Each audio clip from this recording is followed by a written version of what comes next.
At the time I was about 11. I, like many boys, loved to play war games in the country. They built huts, dug trenches. One fine day there were about 8 of us, decided to finish the hut. There was no hammer, so I had to hammer nails with an axe. I turned it over and began to score with a dull side. Schwung, and the sharp part dug into the back of my head. Everyone ran away, and only one friend called my grandmother, who gave me first aid.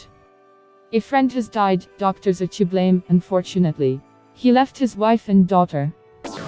It's sad and insulting, but the problem is that everyone writes to him on the wall in Lviv, "You were a good person, we will never forget you, we will tell your daughter how good you are." But I know his other side. When his wife was pregnant, he was drunk and next to her fucked another heifer. He did not like the child and tried in every possible way to humiliate his wife. Why, if everyone knew this, is he so loved and bored? I understand that it is bad to say that about the dead, but I don't understand why that is. I am very afraid of dentists since childhood. Flux on the gums periodically appears. In order not to go to the dentist, I take a needle or half from the blade and cut this tumor myself, disinfecting of course in advance. It certainly hurts, but I can control the process and I'm not scared. Fear is a dentist.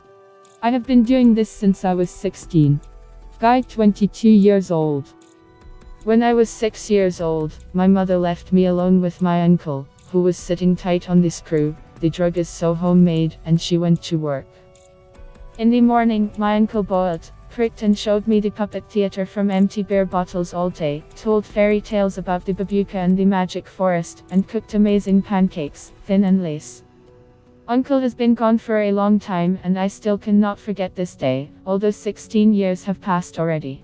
Once upon a time there was a man in our courtyard in the third entrance.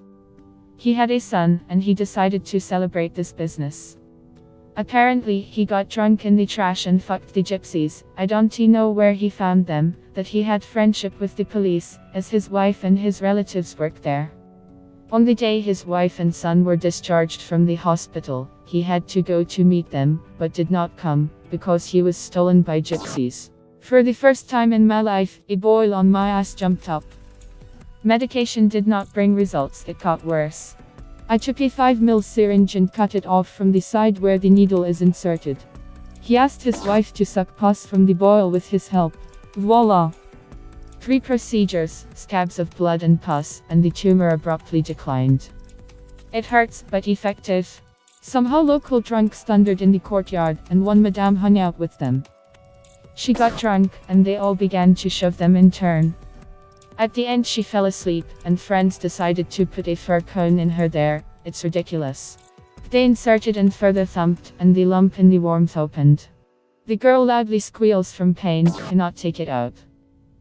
An ambulance was called, so her orderlies were carried with their legs spread. Then her husband beat another month for this incident. During student days, a horse was brought to the university for an autopsy. Horse breeding with our country was in decline, and this beast rarely falls into the hands of research. A huge number of teachers and students participated in this event. And then it turned out that the horse died of rabies. Half uni then went together for vaccinations. One of the stages of exhaustion is prolapse of the rectum. During the blockade, my grandfather, who lost his mother and lived in an orphanage, was exhausted right up to this stage. And he decided to just cut off what hangs behind and interferes. Every time I thank God that he did not find the scissors and tucked it back. There are times when life is divided into 2 parts, before and after. Usually this happens abruptly and suddenly, you do not have time to prepare for a new reality, to rebuild. And I have had this more than once in my life. But the most vivid memory is when I returned with a small child from the hospital, where we were lying for about 2 weeks. I found on my computer photos in which my husband, the father of my child, in my underwear and my lace stockings is having fun on our bed with a man. It's been 6 years, and now it's funny to remember. But then there was a shock. I divorced my husband for a long time. When I was 4 years old, I often went to the neighbors, they always had it open. There lived an elderly mother with her son, drank soundly. I played with everything that was in the house while they were drunk sleeping. Once I saw how they tried alcohol on the fortress, set fire to it. I also wanted to try. They fell asleep, got to the bottle, set fire to it, then the glass seemed to burst from overheating, and all this burning garbage poured onto the floor. In short, I burned them a hut. Fucked.